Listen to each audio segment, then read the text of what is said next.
নমস্কার বন্ধুরা, আজকের নায়িকা তাদের কোয়ার্টার ওয়ান রেজাল্ট পাবলিশ করেছে, চলো দেখে নেওয়া যাক। প্রথমে আমরা ফিগারটা চেক করবো, এখানে সমস্ত ফিগার কোটিতে আছে।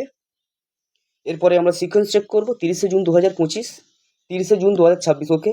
ইয়ার অন ইয়ার 31শে মার্চ 2026, 30শে জুন 2026, ওকে। Quarter and quarter. চলো কোম্পানি রেভিনিউটা দেখে নেওয়া যাক।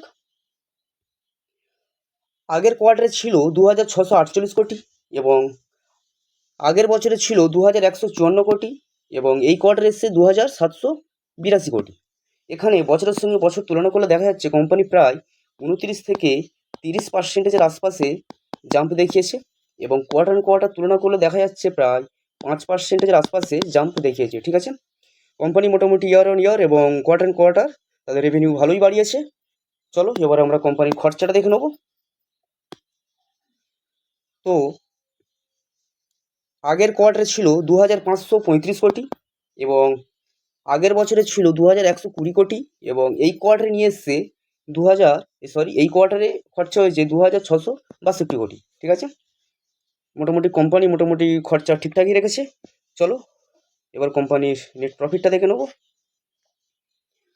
আগের কোয়ার্টারে ছিল 78 কোটি, আগের বছরে ছিল 24 কোটি এবং এই কোয়ার্টারে এসছে 79 কোটি। ঠিক আছে, এখানে বছরের সঙ্গে বছর তুলনা করলে দেখা যাচ্ছে কোম্পানি প্রায় প্রফিট 3 গুণের মতন বাড়িয়ে ফেলেছে এবং কোয়ার্টার অন কোয়ার্টার দেখা যাচ্ছে কোম্পানি 1% আশপাশে জাম্প দেখিয়েছে। ঠিক আছে, এবারে আমরা কোম্পানির ইপিএসটা দেখে নেব। আগের কোয়ার্টারে ছিল 27 পয়সা এবং আগের বছরে ছিল 8 পয়সা আর এই কোয়ার্টারে এসছে 28 পয়সা। ঠিক আছে, নাইকার রেজাল্ট আমরা মোটামুটি একটা দেখেই নিলাম। কোম্পানি প্রতিটা ক্ষেত্রে মোটামুটি ভালোই রেজাল্ট নিয়ে এসছে। তবে দেখা যাক মার্কেটে এই শেয়ারটির প্রতি কেমন রিয়াকশন দেখায়।